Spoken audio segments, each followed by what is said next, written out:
할렐루야. 우리 하나님께서 오늘도 거룩하고 복되고 기쁜 안식일을 우리에게 허락해 주셨습니다. 오늘도 우리 주님 앞에 나온 모든 주의 백성들, 우리 주님께서 사랑하시고 주님의 크신 복, 주님의 크신 긍휼과 자비로 우리를 그 날개 아래 보호해 주실 줄로 믿습니다.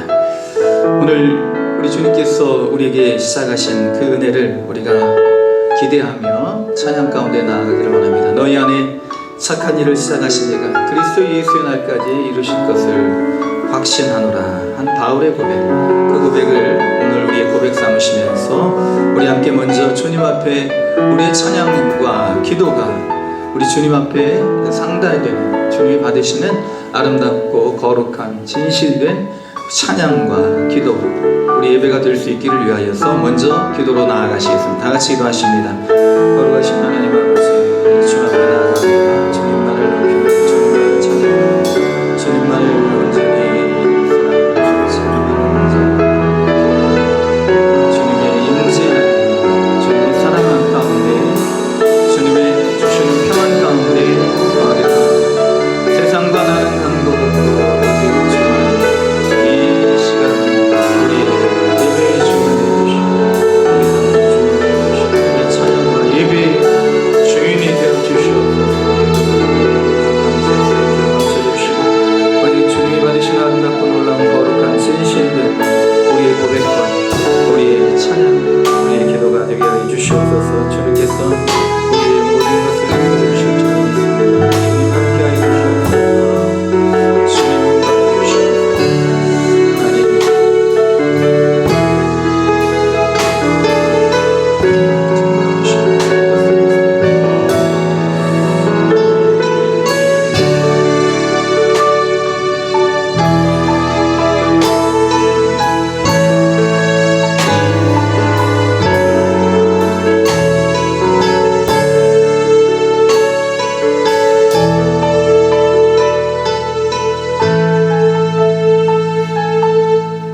우리 함께 은혜로다, 우리 주님 앞에 찬양으로 나아가시겠습니다.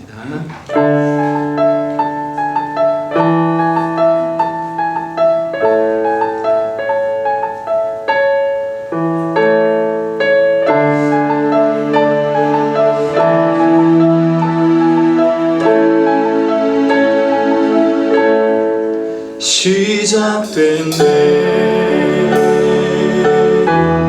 우리 주님의 능력이 나의 삶을 다스리고 새롭게 하네. 자유하네. 죄와 사망으로부터 나의 삶은 변하고 충만하네. 시작됐네. 시작됐네. 우리 주님의 능력이 나의 삶을 다스리고 새롭게 하네. 자유하네. 죄와 사망으로부터 나의 삶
하신 주의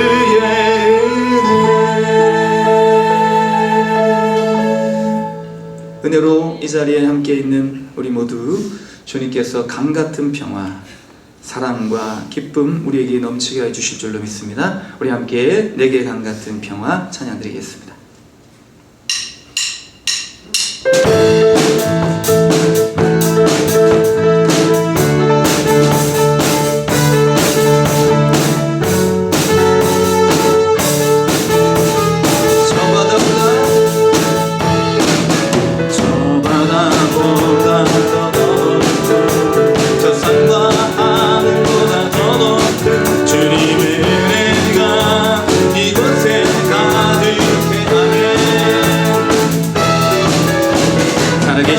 주 나의 하나님 언제나 넘치는 주의 사랑으로 내 안에 가득히 넘쳐 흐르네. 우리 한 번 더 저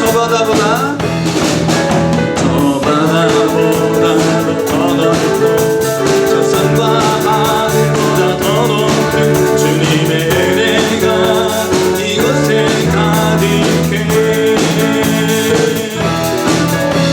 살아계신 주 나의 하나님 언제나 넘치는 주의 사랑으로 내 안에 가득히 넘쳐 흐르네.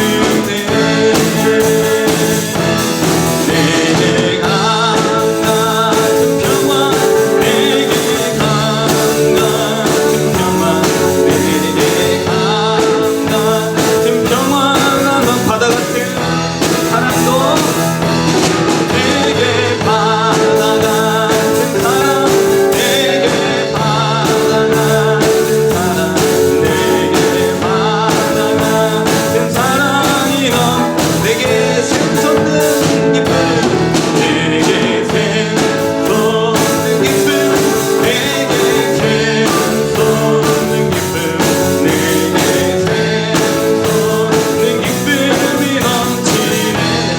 믿음 소망 사랑도 믿음 소망 사랑 내게 믿음 소망 사랑 내게 믿음 소망 사랑이 넘치네.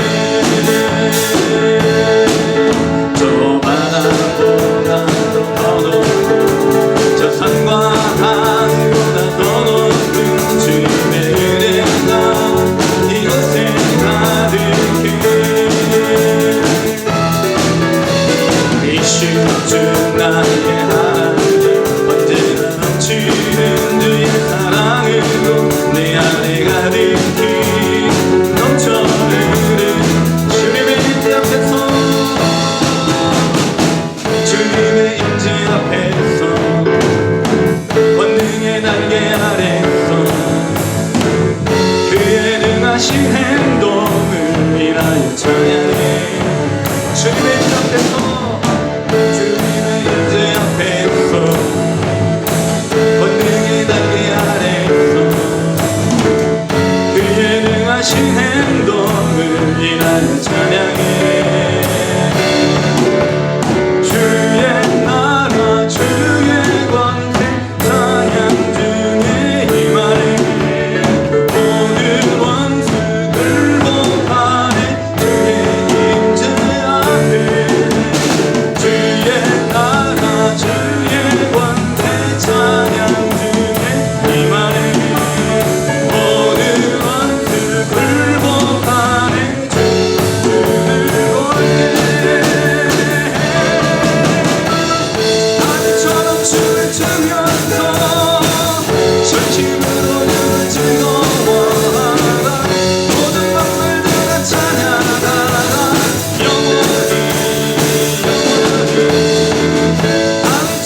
앞에 서 계십니까? 다윗처럼 바지가 내려가는 줄도 모르고 춤을 출 수 있는 그런 예배자 되시기를 주님의 이름으로 권면을 드립니다. 우리 이 땅에 몸으로 태어나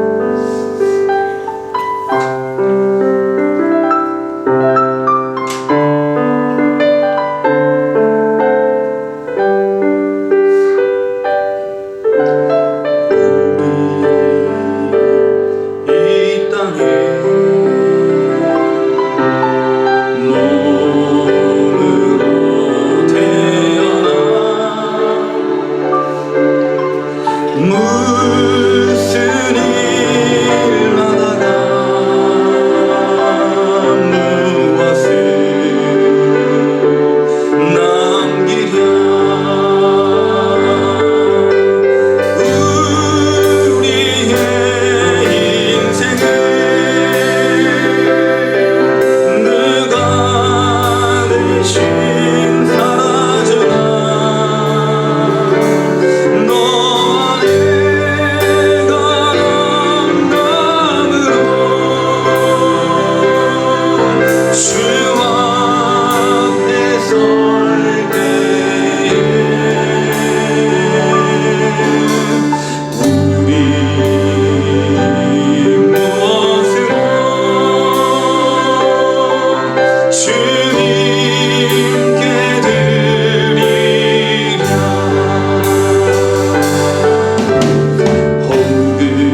주하게 맞춰서 함께 기도하시겠습니다.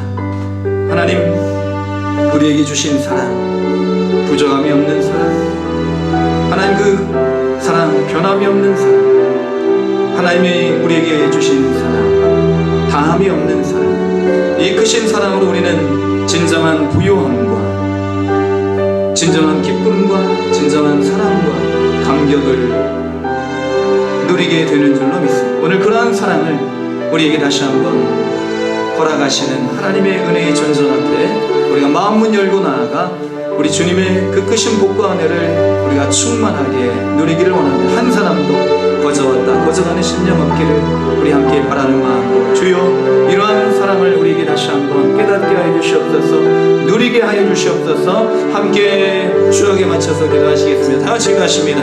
거룩하신 하나님 아버지, 주님께서 아버지 하나님에게 보여주신 그 사랑을 인하여 우리는 이 땅에 살 동안 허무하지 않는 삶을 살아가게 된 줄로 믿습니다. 우리는 슬프지 않을 수 있습니다. 우리는 낙심하지 않을 수 있습니다. 하나님, 이 땅에 우리가 몸으로 태어나 우리 주님의 영광을 위하여 살아가는 복된 삶을 살아가게 하여 주셨다.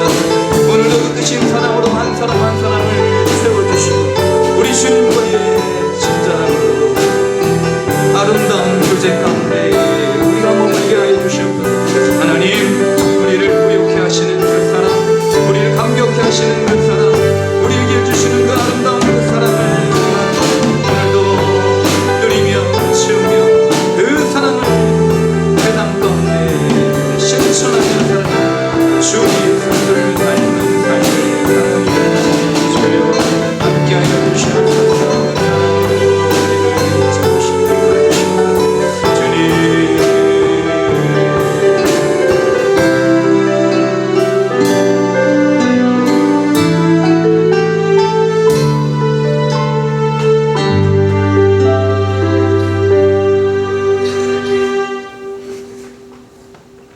거룩하시고 거룩하시며 거룩하신 하나님 아버지, 이날은 여호와께서 정하신 것이라 이날에 우리가 즐거워하고 예배하리로다. 거룩한 주일 주님 앞에 나와 왕 되신 주님을 찬양하고 경배하게 하시니 감사를 드립니다. 아멘. 지난 한 주간도 우리 편에 계셔서 우리와 함께 하심으로 우리의 영혼이 사냥꾼의 올무에서 벗어난 새같이 지켜주시고 보호하여 주신 하나님 아버지께 영광을 올려드립니다. 주님, 저희는 연약하여서 먹음직하고 보암직도 하고 지혜롭게 할 만큼 탐스럽기도 한 선악과를 탐하는 죄인입니다. 문제의 원인을 하나님께 두고 하나님 아버지를 원망할 때가 많았습니다. 죄의 지뢰밭 가운데 늘 허덕이며 살아가는 저희들을 위해 십자가를 지시고 영원한 생명으로 인도해 주신 주님께로 겸손히 나아가오니 저희의 모든 죄를 용서하여 주시고 깨끗게 하여 주시옵소서. 주님, 우리의 상황과 문제에는 답이 없지만 하나님께는 답이 있으심을 믿고 주님을 바라보며 하나님의 말씀에 아멘으로 나아가오니 우리의 아멘이 되는 이 시간, 이 예배가 되게 하시고 저희의 모든 삶이 되게 하여 주시옵소서. 2024년 한 해를 돌아봅니다. 모두가 경제적으로 어려웠고 힘든 나날들이었으며 정치적 불협화음은 계속되었고 국제적으로는 전쟁의 소용돌이 속에서 고통받고 있는 나라들과 그 땅의 백성들은 슬픔과 고통이 가득한 한 해였습니다. 하나님 아버지, 위정자들이 하나님을 대적하는 죄를 범치 않게 하시고 분열과 전쟁이 아닌 주님의 정의와 평화가 임하는 이 나라와 세계가 되게 하여 주시옵소서. 이 혼란한 시대에 교회가 주님의 사랑과 평화의 도구가 되어 이 땅에 주님의 뜻을 이루는 일에 쓰임받게 하여 주시옵소서. 하나님께서 세우신 동문교회가 하나님의 사랑 안에서 서로 하나가 되게 하시고 세상을 향해 천국 소망을 선포하며 구원으로 생명으로 인도하는 하나님께서 위임하신 거룩한 사명을 온전히 감당해 나아가는 작지만 큰 능력을 나타내는 교회가 되게 하여 주시옵소서. 11월 교회의 모든 기관들이 한 해를 정리하고 새로운 한 해를 준비합니다. 지난 한 해 동안 각 기관에서 수고한 모든 손길들 위해 하나님의 일과 축복이 넘쳐나게 하시옵고 또 새로 시작하는 모든 손길 위에 주님께서 동행하여 주셔서 한 해 동안 많은 복음의 열매를 맺을 수 있도록 인도하여 주시옵소서. 낙심하고 마음이 상한 성도들의 마음을 어루만져 주셔서 일어설 수 있는 회복의 은혜를 주시고 육신의 연약함과 질병으로 아파하는 성도들, 치료자 되시는 주님께서 치료하여 주시옵소서. 우리를 절대 버리지 않으시고 우리를 위해 싸우시며 우리를 항상 보호해 주시는 하나님을 바라보며 낙심하지 않고 주님의 약속의 말씀을 기억하며 피난처요 힘이 되시는 하나님을 의지하며 날마다 승리하는 성도들 되게 하여 주시옵소서. 오늘도 찬양으로 영광 돌린 유어디아 찬양단과 예배를 위해 섬기고 수고하는 모든 손길들을 기억하시고 선한 봉사 위에 선하신 주님의 손길로 축복하여 주시옵소서. 하나님께서 세우시고 하나님의 귀한 말씀을 선포하실 목사님을 축복하시고 성령의 충만함으로 붙들어 주셔서 말씀을 통해 진리 되신 예수 그리스도만이 드러나게 하시고 신실하신 주님을 만나게 하셔서 날마다 하나님께 소망을 두고 참 안식을 누리는 저희 모두가 되게 하여 주시옵소서. 우리의 형통이요 복이 되시는 예수님의 이름으로 기도드립니다. 아멘.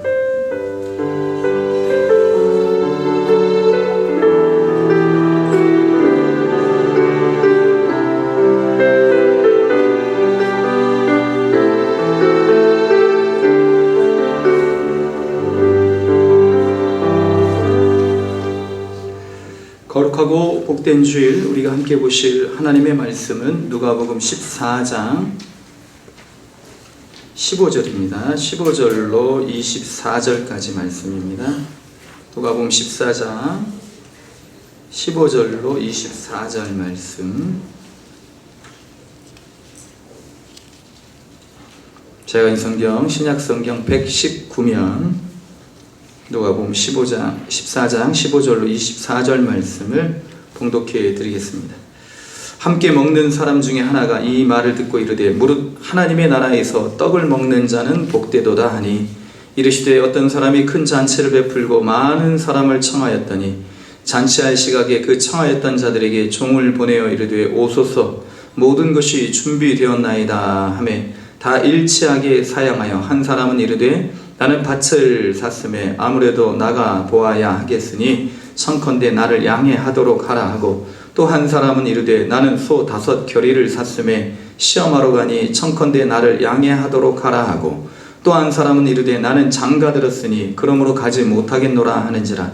종이 돌아와 주인에게 그대로 구하니 이에 집주인이 노하여 그 종에게 이르되 빨리 시내의 거리와 골목으로 나가서 가난한 자들과 몸 불편한 자들과 맹인들과 저는 자들을 데려오라 하니라. 종이 이르되 주인이여 명하신 대로 하였으되 아직도 자리가 있나이다. 주인이 종에게 이르되 길과 산울타리 가로가 나가서 사람을 강권하여 데려다가 내 집을 채우라. 내가 너에게 말하노니 전에 청하였던 그 사람들은 하나도 내 잔치를 맛보지 못하리라 하였다 하시니라. 아멘. 사람이 살다 보면 문득 우리의 삶의 기원이 어디서부터 비롯되었는가? 그리고 우리의 삶의 종착지는 어디인가? 그리고 우리의 삶의 진정한 의미는 무엇인가? 그리고 우리의 삶의 진정한 행복은 무엇인가를 한 번쯤 생각해 볼 때가 있습니다. 그런 고민들을 했던 사람들, 그리하여 우리 인류의 또 아니면 역사의 우주의 기원을 밝히고자 애썼던 사람들, 사람의 진정한 의미와 목적, 행복이 무엇인지를 알고자 애썼던 사람들이 바로 철학자들입니다. 그래서 예수님 당시에도 이런 철학자들이 많이 있었죠. 그래서 특히 이제 고대 철학자들이 이 당시에 많이 활동을 했습니다. 그중 가장 유명한 사람 중 하나가 바로 아리스토텔레스라는 사람이죠. 한 번쯤은 다 들어보셨을 것입니다.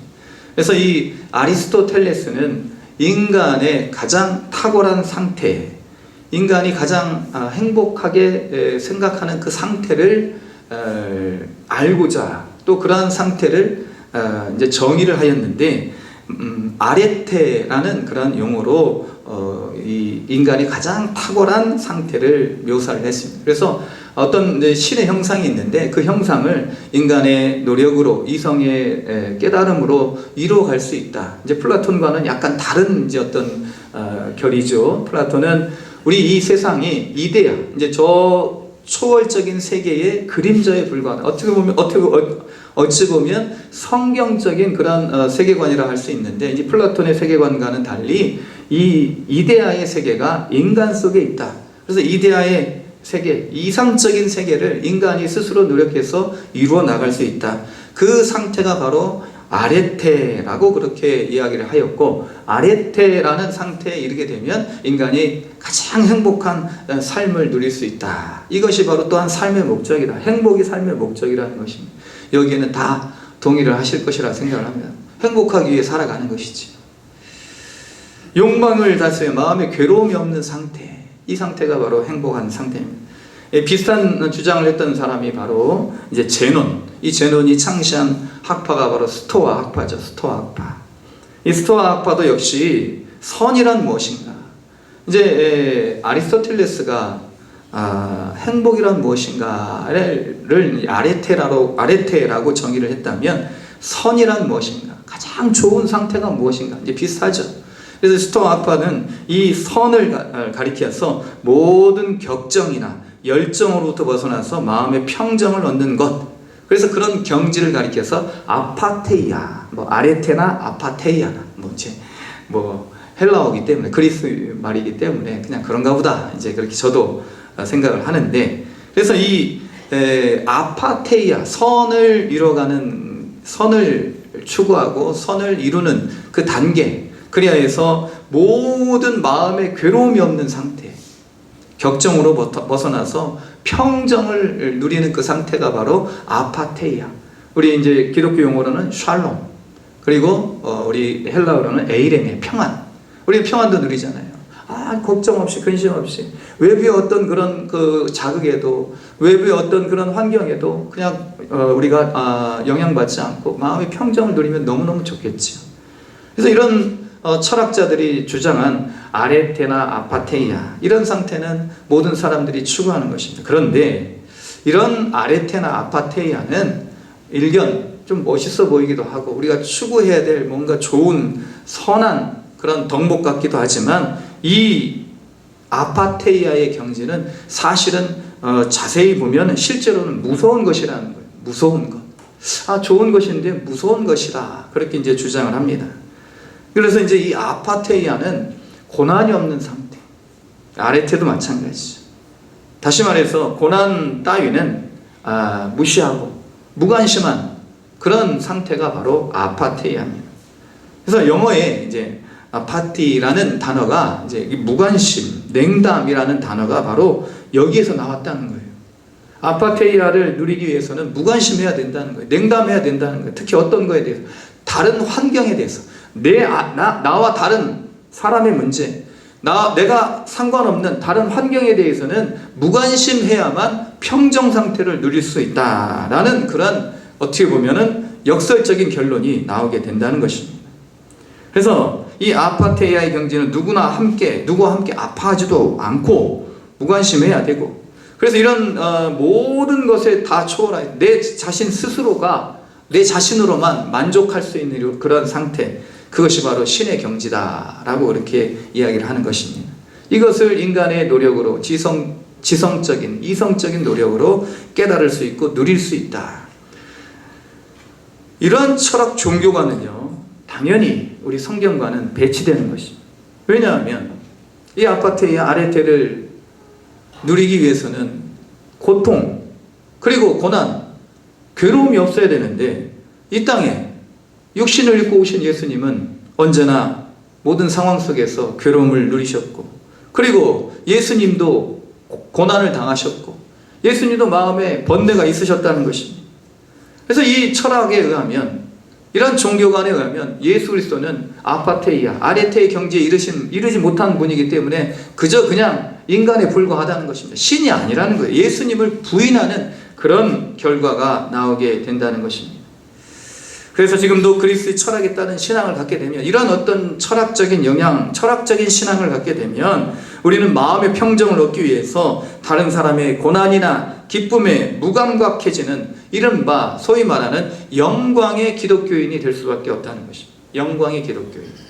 우리는 영광의 기독교인이 되고 싶죠. 그러나 그 전에 우리가 먼저 거쳐야 될 단계는 바로 십자가에 달리신 예수 그리스도를 닮아가는 십자가 그리스도인이 되어야 된다는 것입니다. 예수님도 인간과 똑같이 사랑과 분노, 아픔과 배고픔, 외로움을 느끼시고 십자가를 지셨고, 그 십자가에 달린 메시아가 우리가 닮아가야 할 예수 그리스도, 신이 되는 것입니다. 그래서 만약에 우리가 이런 철학적인 신앙으로 나아가게 된다면, 그래서 우리가 다른 사람의 고통이나 다른 사람의 번뇌, 다른 사람의 어려움, 그리고 우리 이웃들에 대한 여러 가지 상황에 대해서 무관심하게 된다면 우리는 예수 그리스도를 닮아가는 사람이라 할 수가 없다는 것입니다. 오늘 본문은요, 예수님께서 안식일에 바리새인 지도자의 집에 들어가셔서 이제 식사하시면서 나누었던 이야기의 그 연속선상에 있는 것입니다. 그래서 14장 1절 말씀을 보시면, 안식일에 예수께서 한 바리새인의 지도자의 집에 떡 잡수시러 들어가시니 그들이 엿보고 있었다는 거예요. 그들이 엿보고 있었다. 그래서 예수님을 초청한 이유가 여기에 나와 있죠. 예수님께서 식사를 잘 드시고 예수님의 기쁨이 나의 기쁨이 되는 이런 목적이 아니에요. 예수님을 식사 자리에 초청하면서 혹시라도 무슨 잘못을 하면 당장에 엮어가지고 그렇게 종교 재판에 넘기거나 예수님을 곤란에 처하게 하려는 그러한 불순한 의도로 예수님을 식사 자리에 초청하고 있었던 것입니다. 그런데 그 자리에 누가 있었냐면, 오늘 쭉 이제 14장 1절부터 쭉 보시면 이제 그 수종병 든 사람이 한 사람이 있었다는 거예요. 그러니까 안식일이었는데 수종병 든 사람을 일부러 데려온 거예요, 바리새인들이. 그래서 예수님이 어떡하나 보자, 만약에 고치면 안식일에 일을 하는 사람이라고 해서 율법을 어기는 사람, 이렇게 낙인 찍기 위해서 예수님을 그렇게 시험하는 장면인 것입니다. 그러나 예수님은 이러한 모든 것을 알고 계셨고, 그럼에도 불구하고 수종병 든 자, 몸에 물집이 생기고 그렇게 아픈 사람, 살이 썩어 들어가는 그 사람을 고쳐주십니다. 왜냐하면 율법보다 사랑이 먼저였고 사랑이 율법의 완성이었기 때문인 것입니다. 예수님은 당신의 평안을 위해서, 당신의 안위를 위해서 다른 사람의 고통을 외면하지 않으셨다는 거예요. 그러니까 아파테이 아레테이 상태가 되기 위해서는 그 사람을 그냥 외면하면 되는 것입니다. 나만 평안하면 되는 거예요. 나만 문제 없으면 되는 거 아니겠습니까? 이 바리새인들은요, 예수님을 그와 같이 시험했습니다. 또 이제 그 밑에 말씀을 보시면, 바리새인들은 높은 사람들을 다 이제 이 식사 자리에 예수님을 초청한 그 한 바리새인 지도자는 다른 지도자들도 초청을 해요. 이 사람들이 높은 자리, 그 좋은 자리, 그리고 귀한 자리 먼저 앉는 거예요. 그래서 예수님께서 그걸 보시면서 낮은 자리에 앉아라, 그리고 가장 말석에 앉아 있으면 그 주인이 높여주지 않겠느냐, 그러한 높임이야말로 진정한 높임이고 귀하게 여김을 받는 것이다. 그리고 초청을 할 때 어떤 그렇게 내게 갚을 것이 있는 사람 초청하지 말고 갚을 것이 없는 사람에게 갚을 것이 없는 사람을 초청해라. 가난한 사람, 병든 사람, 맹인이나, 그리고 사회적으로 소외받는 사람, 그 사람들을 초청하면 갚을 것이 없는 그 사람으로 인하여서 하나님이 너에게 갚아주실 것이다. 부활 때에 이것이야말로 진정한 복이 아니겠느냐. 하나님 주시는 복이 진정한 복이라는 것입니다. 사람들로 인하여서 높임을 받고, 사람들로 인하여 갚음을 받고, 사람들로 인하여서 유익을 얻는 것, 이것은 진정한 복이 아니라는 것입니다. 그러자 이제 오늘 말씀에 이제 이 본문으로 이어지는 것입니다. 그래서 함께 먹는 사람 중에 하나가 이 말을 듣고 이르되, 무릇 하나님의 나라에서 떡을 먹는 자는 복되도다. 그럼 예수님께서 그렇다 말씀하셔야 되지 않겠습니까? 우리가 복된 존재인 것은 바로 하나님의 나라에서 영원한 하나님이 주시는 복락을 누리는 존재가 된 것이 바로 우리의 진정한 복인 줄로 믿습니다. 그러면 예수님도 그렇다, 내 말이 맞다, 그렇게 인정을 해 주셔야 되는데, 예수님이 이 사람의 말을, 그러니까 하나님 나라에서 떡을 먹는 자가 복되도다 하는 이 사람의 말을 듣고 예수님이 비유로 말씀하시는데 약간 의외의 비유를 말씀하시는 거예요. 그래서 세 사람의 그러한 비유를 드시죠. 세 사람. 이 세 사람은 이제 바로 땅을 산 사람, 소를 산 사람, 그리고 장가든 사람, 이 세 사람의 비유를 통해서 예수님이 이 사람의 말을 정면으로 부정하고 계시는 것입니다. 잘못 생각하고 있다고 지적하고 계시는 것입니다. 무엇이 잘못됐을까? 그럼 예수님께서 말씀하시는 이 말씀을 통해서 그러면 하늘나라에서 떡을 먹는 사람, 그 사람이 복된 사람인데, 그런데 예수님께서 말씀하시는 그 비유의 말씀을 우리가 가만히 보면 이 외에도 예수님이 말씀하시는 복된 사람이 있다는 것입니다. 예수님이 말씀하시는 복 있는 사람, 그 사람은 누구일까? 오늘 말씀을 보면서 우리가 한번 살펴보기를 원합니다. 첫 번째, 예수님이 말씀하시는 복 있는 사람은 초청받은 것을 당연하게 생각하지 않는 사람이라는 것입니다. 내가 이 자리에 초청을 받았어요. 잔치 자리에 초청을 받았는데 이 하나님 나라에서 떡을 먹는 자는 복되도다, 이렇게 말한 사람은 자기가 이 자리에 있는 것을 당연하게 생각한 사람이었습니다. 예수님께서 1절부터 오늘 15절 전까지 14절까지 그렇게 말씀하신 것은 무슨 말씀입니까? 잔치자리에 높은 자리에 앉지 말고 끝자리에 앉으라. 그리고 너희가 초청을 할 때에 갚을 것이 없는 사람을 초청을 해라. 너희 유익을 위해서, 너희 자랑을 위해서, 너희 어떤 그런 기쁨을 위해서 잔치자리를 마련하지 말아라. 그러면 이 말은 무슨 말이냐면, 예수님의 이런 말씀은 무슨 말씀이냐면 겸손하라는 것입니다. 겸손하라는 것. 예수님의 말씀을 쭉 제대로 들었던 사람이라면, 내가 잘못 생각하고 있었구나. 사람이 먼저고 사랑이 먼저인데 율법을 먼저 생각했었구나. 그리고 내가 높은 자리만을 너무 추구하며 살았구나. 낮은 사람들도 살펴봐야 되는데 내 자신의 기쁨, 평안, 유익을, 내 자신의 어떤 복락을 위해서 나만을 바라보고 살았구나. 그렇게 이제 반성하면서 내가 이 자리에 있는 이것은 당연한 것이 아니구나 라고 생각을 했어야 된다는 것입니다. 그래서 이 예수님 말씀을 듣고 나서 당연한 반응은 뭐냐면, 주님, 제가 잘못 생각했습니다. 제가 이 자리에 당연히 있어야 할 그런 사람으로 생각했었는데 이것이 잘못되었으니 주님, 나를 용서하시고 내가 주님 나라에 이르게 되는 것을, 당연하게 생각했던 것을 용서하시고 주님의 나라에 이를 수 있는 믿음 주시고 겸손한 사람 되게 해 주십시오 라고 그렇게 기도를 예수님께 고백을 하고 예수님께 청을 드렸어야 된다는 것입니다.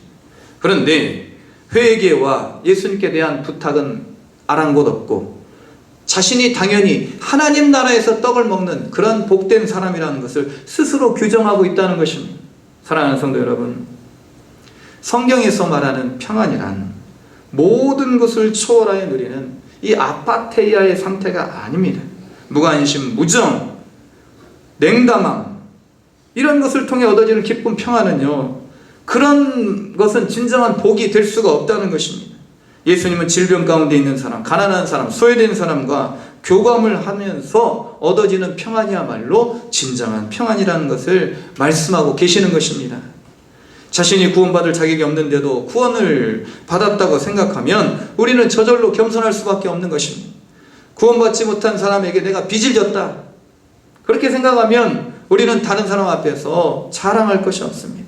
내가 은혜로 구원을 받았으니, 오직 은혜로 우리 주님이 나를 구원해 주셨고 오직 은혜로 살아가는 사람이니 이 은혜를 값없이 모든 사람에게 나도 나누어 줘야 되겠다, 흘려보내야 되겠다, 그렇게 생각하는 사람이 겸손한 사람이고, 그러한 사람이 바로 복 있는 사람이라는 것입니다. 그러한 사람은 감사가 넘치고 샘솟듯 이 안에서 외부에서 주어지는 기쁨이 아닌 우리 주님이 주시는 샘솟듯 넘치는 내면적인 기쁨이 우리 안에 넘치게 될 줄로 믿습니다. 복 있는 사람 누굽니까? 내가 은혜 받은 것, 구원받은 것을 당연하게 생각하지 않는 사람, 내가 하나님 나라에서 떡을 먹는 것을 당연하게 생각하지 않는 사람이 복 있는 사람이라는 것입니다. 두 번째, 복 있는 사람이 누구인가? 지금 하나님의 나라를 누리는 사람이 복 있는 사람입니다. 예수님이 육신을 입고 이 땅에 오셨을 때에 이미 하나님 나라가 이루어졌습니다. 만약에 하나님께서 구원을 저 하늘나라에서 이루셨다면, 그래서 초월적인 구원을 베푸셨다면 우리도 역시 그런 구원을 추구하면 되는 거예요. 그러니까 육신은 이제 그런 어떤 철학자들이 이야기하는 것처럼, 영지주의자들, 이단들이 이야기하는 것처럼 육신은 우리가 내버려 두고 영혼만 구원을 받으면 되는 거예요. 그러나 그래서 우리가 이 땅에서 이 육신의 고난을 최대한 모면하고 영혼만 구원받으면 되는 것입니다. 사회에서 일어나는 여러 가지 문제에 관심 끄고 그저 나만 아파테이아, 아레테의 상태에 있기 위해서 최대한 냉정을 유지해야 된다는 것입니다. 냉정하게. 다른 사람의 문제에 관여할 필요 없이 그저 나만 구원 받으면 되기 때문 아니겠습니까? 그리고 함께 먹는 사람 중 하나가 말한 것처럼 그저 그냥 나는 하나님 나라에서 떡을 먹는 그런 존재만 되면 되는 것이지요. 오늘 예수님께서 잔치 비유를 통해서 거절한 3명의 사람이 그러한 사람들입니다. 그런 사람들이에요. 이 사람들 잔치를 배설하고 주인이 초청을 합니다. 다 잔치 자리가 마련되었는데 한결같이 다 일치하게 사양하였다. 성경은 이야기를 하고 있습니다. 그러니까 작당을 했다는 거예요. 일치하게 사양을 했다. 무엇이 그들에게 이러한 냉담함, 무관심, 아니면 주인의 마음을 생각하지 않는 무례함을 그렇게 나타나게 했을까? 일단 이 이스라엘 문화에서 잔치를 배설을 하면요 1차, 2차에 걸쳐서 초청을 합니다. 초청장을 보내든지 아니면 사람을 보내든지. 그래서 1차 물어보는 거예요. 잔치를 내가 이렇게 잔치를 할 텐데 그날 이맘때 이 시간에 올 수 있겠냐? 그래서 올 수 있겠다 그렇게 이제 대답을 하면 그 숫자에 맞춰서 잔치의 어떤 인원을 배정을 하는 것입니다. 음식도 마련하고. 그런데 이제 그렇게 이제 사람을 이제 어느 정도 인원이 확정이 되면 다시 이제 2차 잔치 자리가 마련되었으니 오십시오라고 그렇게 다시 한번 종들을 보내는 것입니다. 그런데 오늘 여기에 이 거절하는 사람들은요 2차 초청에 지금 불응하는 사람들, 거절하는 사람들이. 그러니까 첫 번째부터 아예 1차 때부터 첫 번째 물어볼 때부터 난 못 가겠습니다. 이러한 사정이 있습니다. 죄송합니다. 양해를 바랍니다. 이렇게 했더라면 좋았을 텐데 다 준비해놨는데 온다고 약속을 해놓고는 2차에 가서 이제 음식이 준비되었습니다. 오십시오 하니까 그때서야 못 간다. 이러한 사정이 있으니 이러한 형편이니 못 간다 이야기를 하는 것입니다. 첫 번째 사람 밭을 샀으면 아무래도 나가 보아야 하겠으니 청컨대 나를 양해하라. 밭을 샀으면 나가 보는 것 그것이 급한 것 아닙니다. 그것이 우선되는 게 아니에요. 지금 자기를 위해서 초청을 했던 주인의 마음 그런 상황은 아랑곳하지 않는 것입니다. 지금 밭을 지금 계약하는 것도 아니고 이미 계약한 밭 잔치자리에 참여했다가 나중에 가서 밭을 보면 그 밭이 어디로 사라집니까? 밭이 어떻게 황폐화 되는 것입니까? 그 잠깐 동안에 하나의 핑계에 불과한 것이죠. 두 번째 사람 소 5개를 샀다는 거예요. 10마리 소를 샀는데 시험하러 간다는 거예요. 역시 이 시험하러 가는 일도 지금 이 잔치자리에 참여하고 후에 가서 시험하면 되는 것입니다. 잔치 날짜를 미리 공지했을 터인데 자신의 일 때문에 이 다른 사람과 약속을 파기하는 것 이것은요 다른 사람을 무시하는 것이고 주인에 대한 배려를 철저히 짓밟는 것입니다. 자신의 일만 추구하는 거죠. 자신의 일만. 다른 사람이 어찌됐든 잔치에 음식이 썩어서 내버려지든 아니면 주인의 마음이 아파서 그 사람이 어떻게 좀 어떤 그런 좀 곤경을 처하든 상관이 없는 거예요. 세 번째 사람은 자신이 장가들었으니 가지 못하겠노라 이렇게 이야기합니다. 이 사람은요 더 무례해요. 나는 가지 못하겠다 하고 선언을 하는 거예요. 선포를 하는 거예요. 그저 그냥 그 종들에게 주인에게 그냥 자신의 그런 이야기를 통보하고 있는 것입니다. 양해를 구하였던 앞에 두 사람과는 좀 다른 어떤 무례함을 보이고 있습니다. 주인이 잔치를 베풀고 초청한 일은 잘못이 아닙니다. 그러나 이런 주인을 한결같이 다 배척하고 있는 거예요. 다 무시하고 있는 것입니다. 이 비유의 말씀에서 예수님은 이 거절하는 세 부류의 사람들을 누구로 지금 말씀하고 계시는가? 바로 예수님을 배척한 당시 이스라엘 사람들을 가리키고 있는 것입니다. 예수님께서 오셔서 하나님 나라를 이 땅에 이루시고 복음으로 초청을 하셨습니다. 그런데 복음으로 초청하고 있는데 사람들이 이 핑계 저 핑계 대면서 복음을 받아들이잖아요.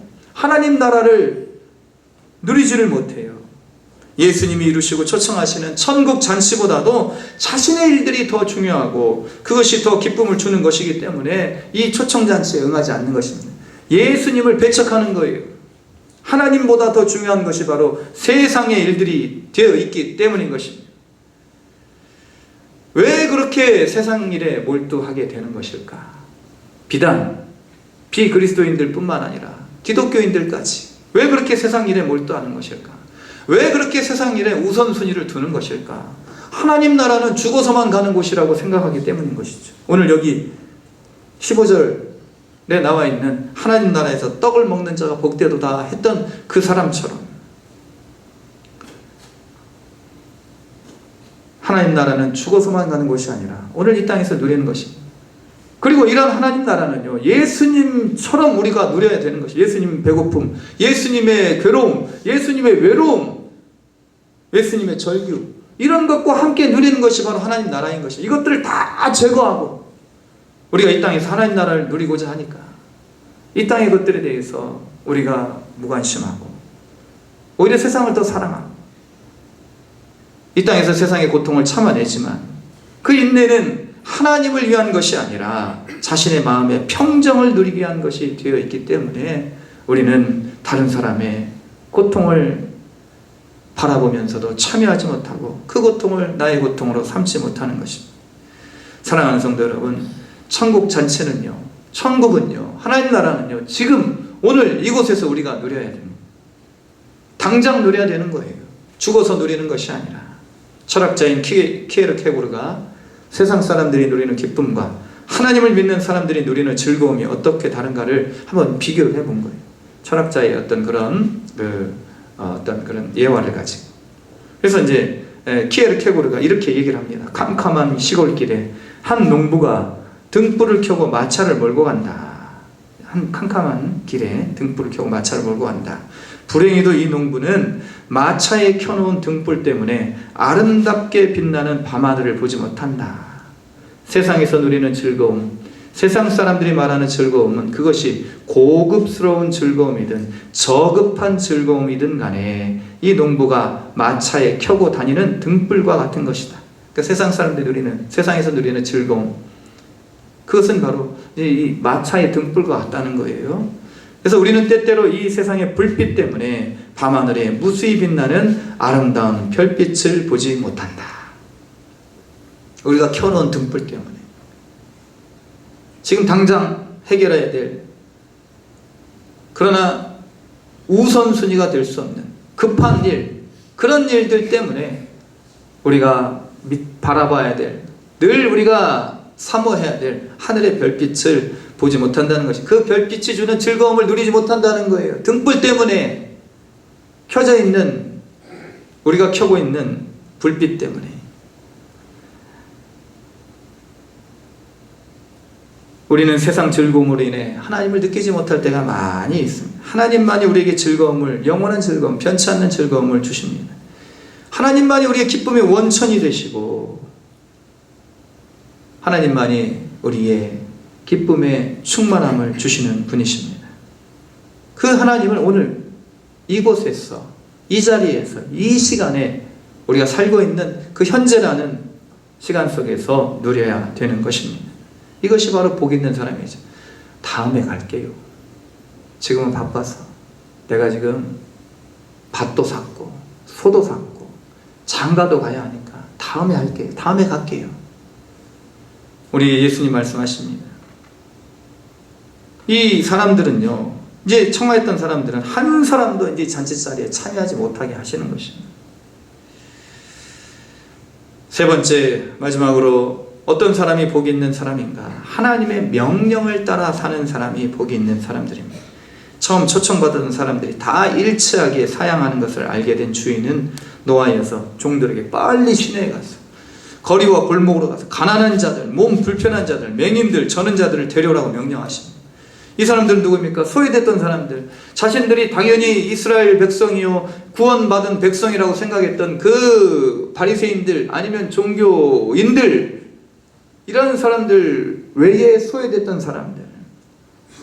그래서 몸 불편함으로 인해서 율법을 잘 지키지 못하고 잘 보지 못해서 율법을 어기게 되고 여러 가지 사정으로 어려움 때문에 하나님 앞에서 늘 죄인으로 살아가는 사람들, 이 사람들을 데려다가 내 집을 채우라 말씀하십니다. 그리고 우리 예수님은, 우리 주인은, 이 집주인은 그렇게 이제 또 비어 있다고 하니 종들이 와서, 그러면 산 울타리 저 길가로 가서 강권하에 데려다가 내 집을 채우라. 그래서 이제 이 이스라엘에 소외된 사람들, 이방인들, 구원 밖에 있었던 사람들을 데려오라 말씀하시는 것입니다. 하나님은 모든 사람이 구원을 받는 데 이르기를 원하셔서 차별 없이 모든 사람을 초청하고 계시는 줄로 믿습니다. 이 초청에 응답하고 순종하며 나오는 사람들이 복이 있는 사람이라는 거죠. 하나님 명령에 따라가는 사람들. 이 길이 어떤 길인지 잘 모르지만 하나님 명령하셨기 때문에, 하나님께서 우리에게 말씀하셨기 때문에 믿음으로 순종하는 사람들, 그러한 사람들이 복이 있는 사람이라는 것입니다. 하나님께서는 우리를 잔치자리로 부르고 계십니다. 늘 잔치자리에 부르고, 이 예배도 잔치의 자리입니다. 도살장이 아니에요. 죽으러 가는 양처럼, 소처럼 그렇게 막 나 죽는다, 그런 자리가 아닌 것입니다. 우리를 억지로 그렇게 하나님이 일을 시키는 강제 노동 현장도 아닙니다. 내 자유를 억압하고 붙들어 놓는 그런 구치소, 교도소가 아니라는 거예요. 이 자리는 잔치의 자리입니다. 하나님의 우리를 복 주시고자, 기쁨을 주시고자 부르시는 잔치의 자리입니다. 풍성하게 채워주시는 자리입니다. 복된 자리입니다. 예배의 자리도 마찬가지. 우리 주님과 함께하는 그 모든 시간들이 바로 잔치의 시간들입니다. 그러나 이 잔치를 우리가 왔지만 여전히 아직도 맹인이 있고 저는 자가 있고 가난한 자가 있다는 것입니다. 잔치자리에 왔다고 해서 이 모든 것들이 다 해결되지 않았습니다. 그럼에도 불구하고 이 천국잔치를 우리가 이런 상황 속에서도 누릴 수 있다면 그것이야말로 복된 사람이 아니겠습니까? 그리고 이런 모든 것들을 다 이제는 온전케 하실 그 하나님의 나라가 우리 뒤에, 우리 앞에 있는 것입니다. 그래서 이러한 하나님의 나라를 오늘 우리가 비록 어렵고 힘들지만 아직 여전히 절름발이고 맹인이고 아직도 우리가 결핍한 것이 많이 있다 할지라도, 그러나 하나님께서 우리를 부르셨으니, 초청자리에 오셨으니 우리는 복 있는 사람이고, 또 하나님 나라에서 장차 떡을 먹게 되고 모든 것이 온전케 될 그날을 바라보시니 그야말로 복된 사람이 아닐 수가 없는 것입니다.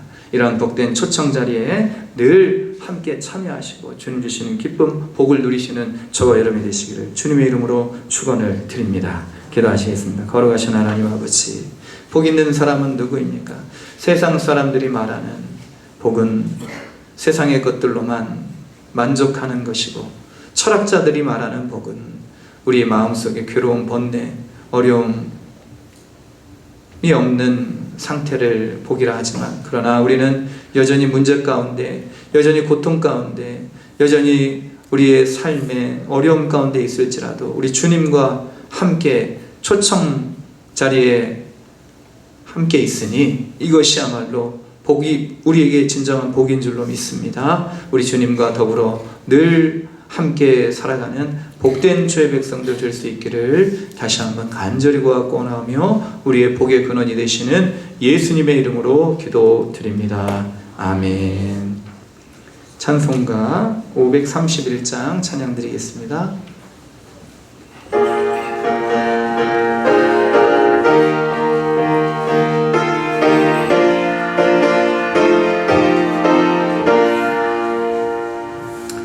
자비한 주께서 부르시네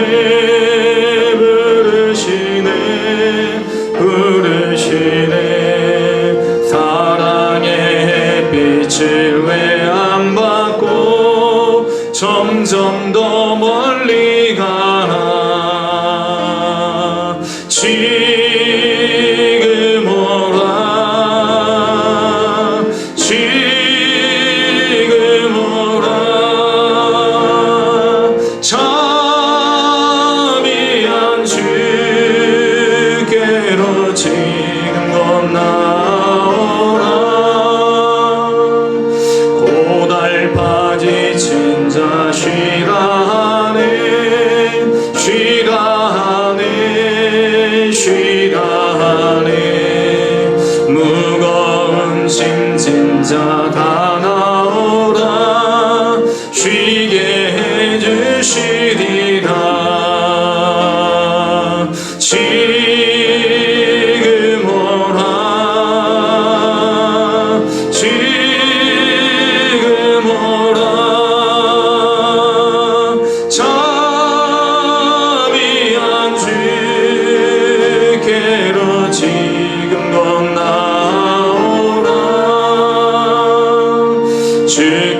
주께서 지금도 기다리네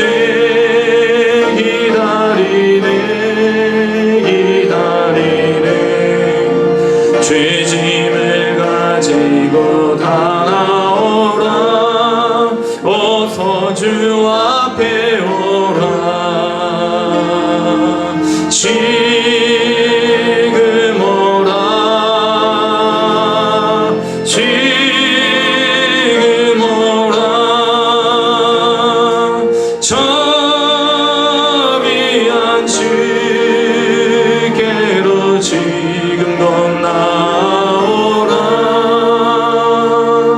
주님의 소리를 들어보라 들어보라 들어보라 그 이름 믿는 자 복받으리 어서 곧 일어나라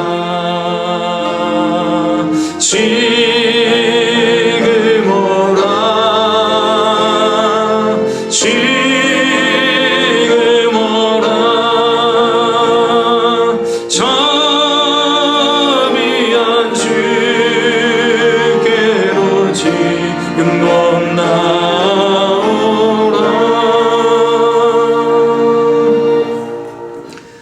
거룩하신 하나님 아버지, 오늘도 우리에게 참 평안, 진정한 기쁨, 영원한 복락을 누리게 하시고자 주의 전으로 주의 잔치자리에 불러주심을 감사를 드립니다.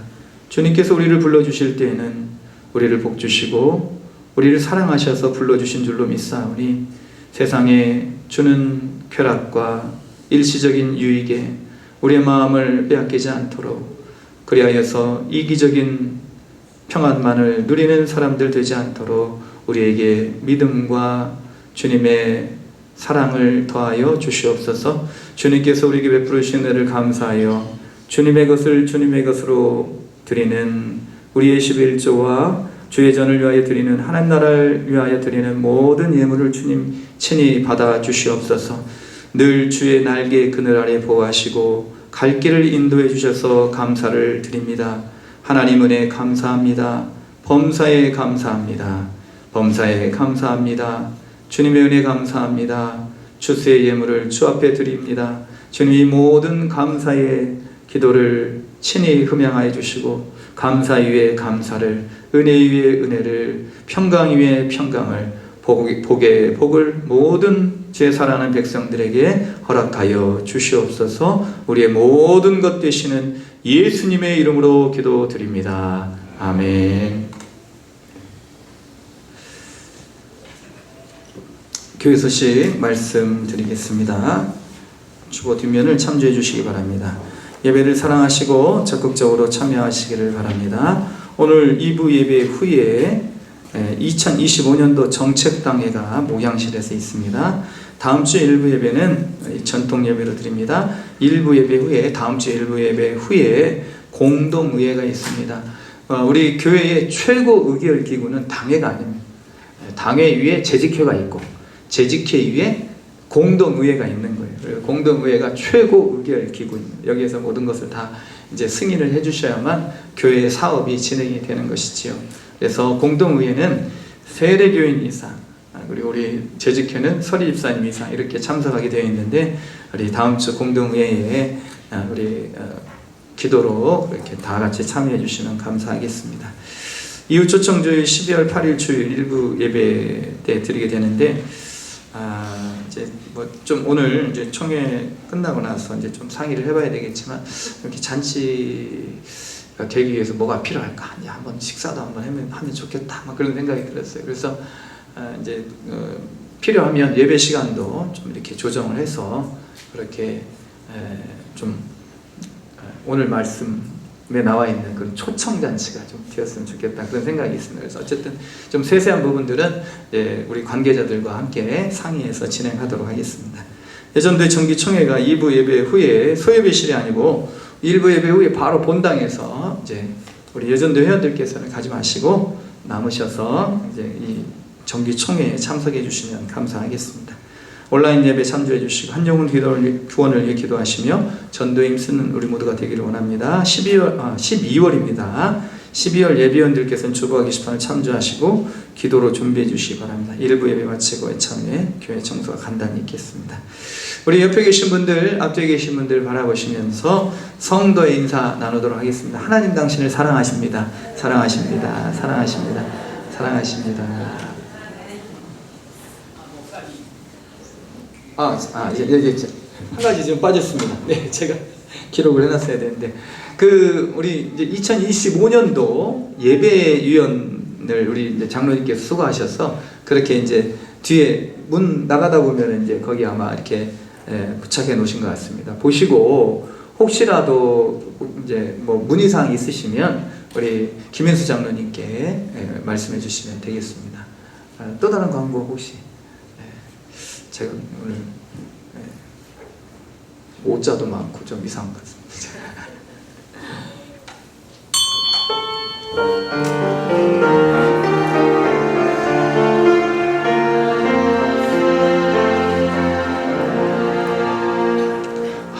하늘에 계신 아버지 이름 거룩하사 주님 나라 임하시고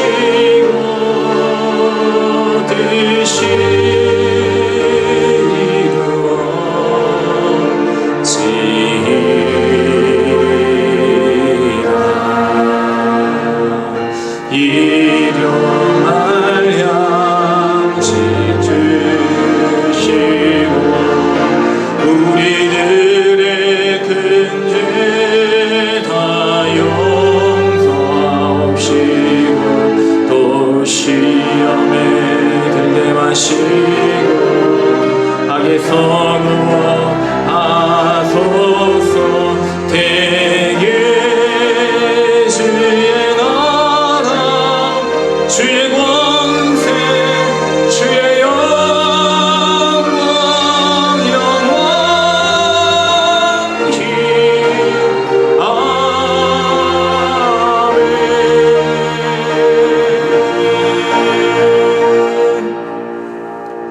이제는 우리 주 예수 그리스도의 크신 은혜와 하나님 아버지의 극진하신 사랑하심과 성령님의 감동 감화 충만 교통하심의 역사가 하나님께서 인정하시고 하나님께서 이루어 가시는 진정한 복을 이 땅에서 뿐만 아니라 영원한 하나님의 나라에서 누리기를 다짐하며 진정한 평안을 주시는 예수 그리스도를 닮아 십자가의 신앙 먼저 취하고 영광에 이르기를 다짐하여 오늘 주 앞에 예배를 올려드린 사랑하는 주의 백성들, 그 믿음의 고백 위에 사랑하는 주의 종들의 삶의 자리 위에 또 이 땅에서 소외되고 눈물 흘리는 그리고 여러 가지 전쟁과 기근과 재난으로 고통받는 열방의 민족들 위에 지금부터 영원토록 함께 계시기를 간절히 축원하옵나이다. 아멘.